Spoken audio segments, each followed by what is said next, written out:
Yes, success! First ever 2020 Hiace Grandia installed with a full exhaust and Unichip. And here are the results. Let's pull up the comparison data of what it was when it's stock. There you go. Yan, para makita lahat. Just put that there.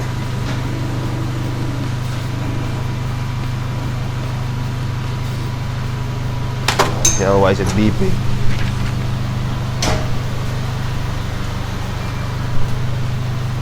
Okay, this was the Grandia before we did anything. It's in pure stock, no nothing. 157 horses. This dotted line, this is the full 3-inch exhaust that we installed. So exhaust pa lang malaki na. There's around 155, 155. There's about 10 horses average here. This area gets 15. Malaki na rin. And this green line here, this is after tuning with Unichip. 223 wheel horsepower. Very, very powerful for a van. And torque is also amazing. We started at 450 stock, 500 with the exhaust, and now 625 with Unichip tuning. First ever. Wala pang nakakagawa niyan, kami lang. So yes, very good results and success.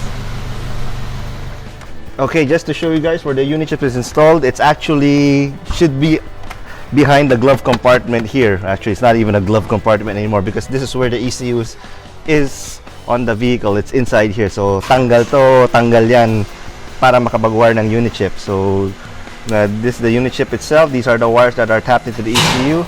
After install, we're gonna put this here underneath here para hindi kita, out of sight, out of mind, and walang mga makukulit na magsasabi na oy ano yan.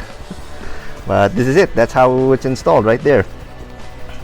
And with the Unichip, we're able to control fuel rail pressure, mass airflow, injection timing, and as well as boost also. So that's why we got pretty good power, very big power, as you can see. I think it's around 35-40 horses on a 2.8 Hiace.